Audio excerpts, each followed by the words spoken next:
ومن أحسن قولا ممن دعا إلى الله وعمل صالحا وقال إنني من المسلمين.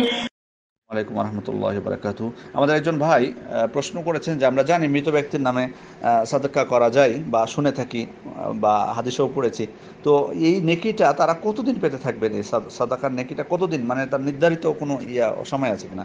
মূলত দেখুন, সাধারণ সাদকা যদি হয়, সাধারণ সাদকা অর্থাৎ আপনি ধরুন আপনি কয়েকজন এতিমকে আপনি খাওয়ালেন,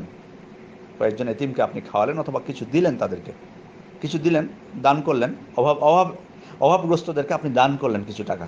তো এই যে নেকিটা আপনার, এই নেকিটা তিনি পাবেন। এটার যে নেকি, অভাবগ্রস্তকে দান করলে যে নেকিটা হয়, এই নেকিটা মৃত ব্যক্তি পাবেন।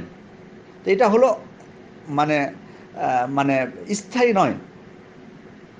নয় এটা, মানে যেটুকু তিনি দান করলেন সেটুকু সব তিনি পাবেন। আর যদি আপনি এমন সাদাকা করেন যেটা সাদাকাতুন জারিয়া, অর্থাৎ যেটা চলতেই থাকবে, যেটার উপকার, যেমন হয়তো আপনি একটা বিল্ডিং বানিয়ে দিলেন যেখানে এতিমরা থাকবে অথবা দরিদ্ররা বসবাস করবে, এটা হলো সাদাকাতুন জারিয়া। এখানে যতদিন এতিমরা বা দরিদ্ররা বসবাস করবে এবং সেখান থেকে তারা উপকার পাবে, ততদিন মৃত ব্যক্তি তার সওয়াবটা পেতে থাকবেন।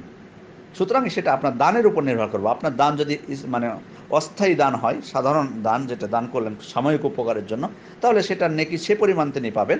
আর যদি আপনার দান হয় সাদাকাতুন জারিয়া, যেটা নেকি পেতেই থাকবেন, স্থায়ী কোনো দান বা ওয়াকফ, যেটা বলা হয়েছে ওলামা ইকরাম সাদাকাতুন জারিয়া বলতে ওয়াকফ বুঝিয়েছেন, অর্থাৎ আপনি ওয়াকফ করে দিলেন কোনো কূপ অথবা কোনো মসজিদ আপনি তৈরি অথবা কোনো মাদ্রাসা তৈরি করে দিলেন, সেটাতে যতদিন ছাত্ররা পড়বে ততদিন মৃত ব্যক্তি তার সওয়াব পেতে থাকবেন। এটি উদ্দেশ্য। আসসালামু আলাইকুম ওয়া রাহমাতুল্লাহি ওয়া বারাকাতুহু।